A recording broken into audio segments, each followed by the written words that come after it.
What if Kamala Harris wins?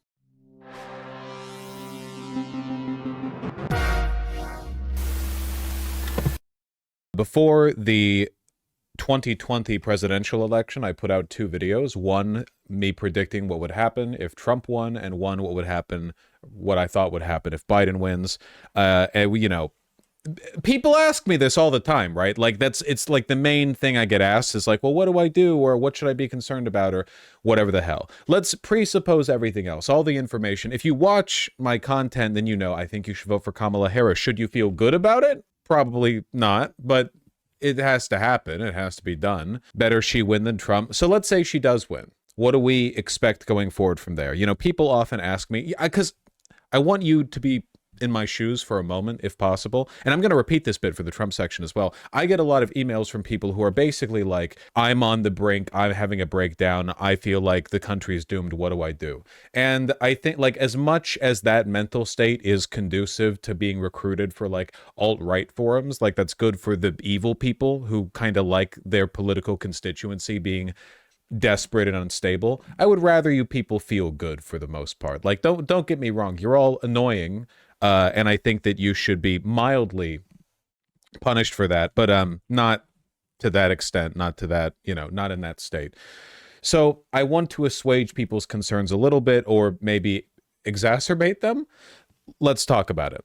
If Kamala Harris wins, obviously Donald Trump and Republicans are going to contest the election. In all likelihood, whether or not they succeed in contesting the election, whether or not they succeed in having their version of reality overwritten on top of real reality, that'll depend on the margins by which Kamala Harris wins. I don't think there's any reality in which Kamala Harris wins decisively and then Trump weaponizes the Pentagon or whatever. I think that it would need to be very marginal.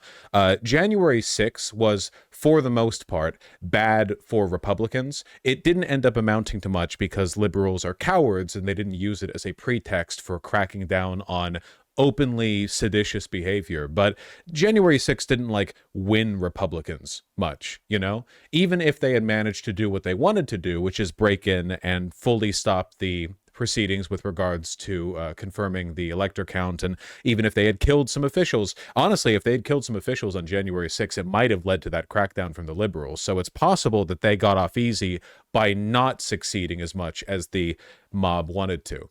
To that end, a second January 6th, a January 7th, one might say, would in all likelihood not be successful in overturning the results of the election. So unless the difference in the victory is very marginal, I don't think there's much they could do. That doesn't mean that we wouldn't be blanketed nonstop with propaganda about how Trump actually won again forever, like probably for the rest of your lives. How bad things get from that point forward is mostly dependent on whether or not Republicans have a backup plan, a contingency for if Trump loses.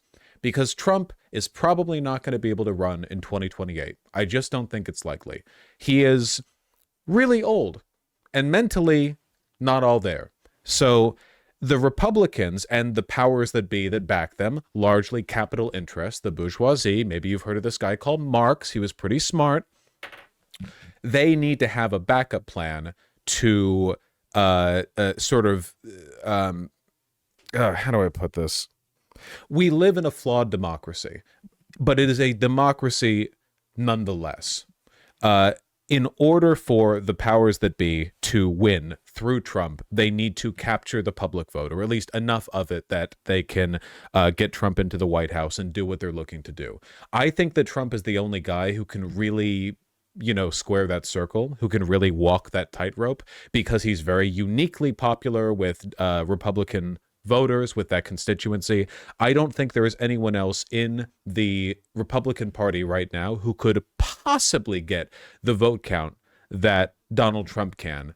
And to that end, it makes me wonder, would Republicans and the powers that be that back them, the capital interests, so on and so forth, would they resort to more violent tactics for securing power if Kamala Harris won? Because they can't rely on like an electoral strategy again.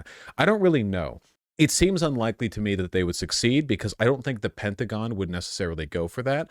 The question I'm really answering here is like, what threat is there to your safety? Because that's what people email me about, right?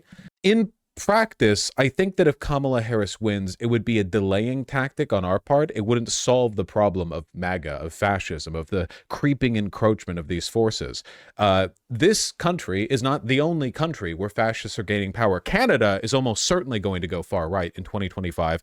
Year after year in the European Union, country after country falls to their far right party. Macron is losing ground. The Labour Party is losing ground. They only gained ground in their most recent elections because the Tories were so wildly unpopular. But if you factor in the Reform Party, they've actually lost ground since before. Like in Italy, in Germany, like time and time again, we're seeing this is a global wave. It is getting worse. If Kamala Harris wins over here in America, we buy 4 years. But for what?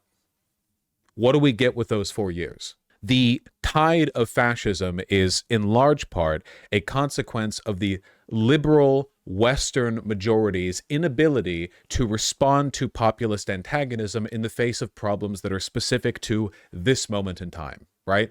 Rising cost of housing, globalized markets, the gig economy, an unstable work environment. In an environment like this, people want answers. They want politicians who seem like they understand their problems, and liberals are bad at pretending to meet those needs.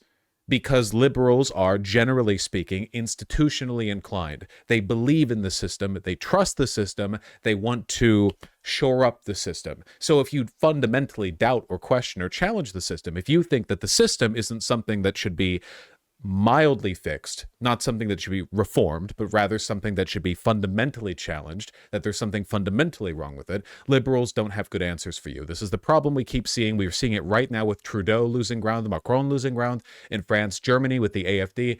Time and time again, this is the pattern that crops up. So what do we get here in America? Maybe Donald Trump, who will probably not be able to run in 2028, maybe he's the only guy who can get the votes necessary for the Republicans to win. But what do we do in the global context of this rising wave? I think, unfortunately, that even if Kamala Harris wins, we're only setting up for a greater problem in the future.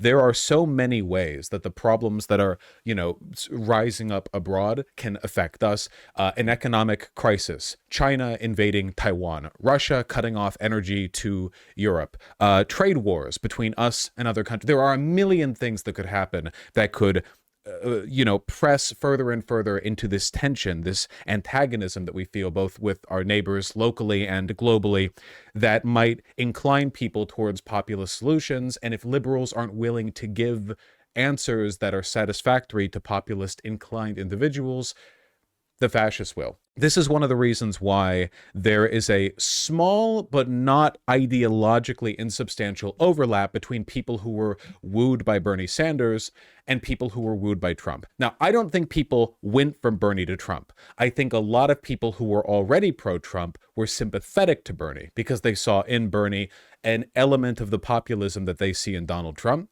I think that even that relation between Trump and Bernie is wildly inaccurate, but keep in mind, I'm talking about people who like Trump here. They're not that bright.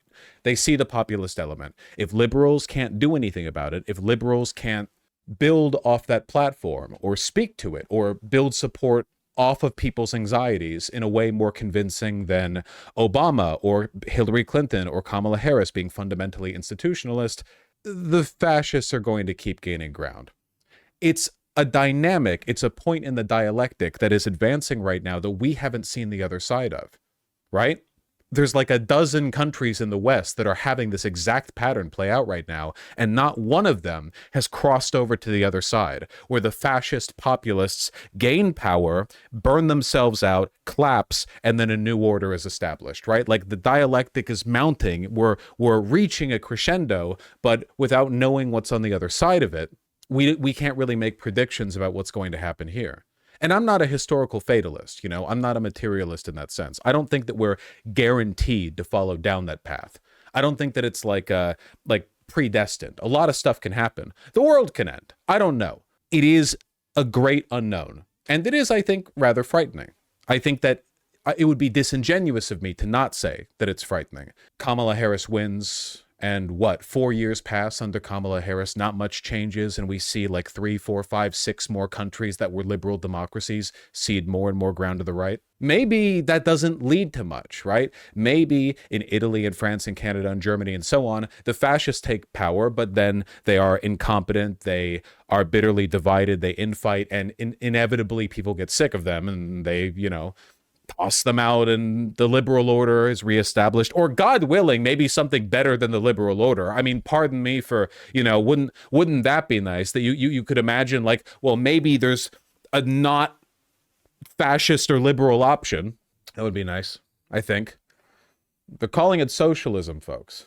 If you've heard about it, the point that I'm getting at here is that I think that we have a lot of work to do if Kamala Harris wins, and I think that work is very frightening because a lot of it is going to have to be waged against an uncertain enemy. Is the enemy, like in a broad sense, the capital class, the bourgeoisie? Sure, fine, yeah, like in a broad abstracted sense. In an immediate sense, what we're actually talking about is like a global wave of fascism, antagonistic forces, internal and foreign. Like Russia and China have heavy backing with right-wing movements, both in the West and like within their own countries. The capital class is not unified necessarily. There are wealthy people and there are businesses that are at least building a facsimile of liberal or progressive political affiliation, right? Like it's not simple. is what I'm saying. It'll be complicated. And for the fascist, the job is quite easy. It is very easy to destabilize a structure. It's very easy to break an institution. You poke at it and hit it with like rocks and hammers and stuff. And from our perspective, we're talking about like a simultaneous process of critique and construction where we're trying to build something that is widely reviled by the powers that be, right? Like any kind of meaningful progressive or socialist project, even an incrementalist one, is going to immediately make itself a target to a great many people, liberal or fascist. And what we seek to critique is so nebulous and vague that it might be difficult, like even electorally, to get people to understand what we're talking about. What is this global wave of fascism? How do you point at the world, you point around and you say, well, like, okay, what patterns are making all of these liberal democracies crumble and allowing the global far right to take hold of them? Like, what is it? It's not like a disease or a technology or anything coherent and fundamental like that. It's something abstract. It's something, Marx wrote about this, all right? If only somebody had ever read anything that he wrote. I certainly haven't. That's what I think we're getting if Kamala Harris wins. I think it's going to be a very frustrated process. I don't know why you're all asking me questions. I'm ignoring all of you.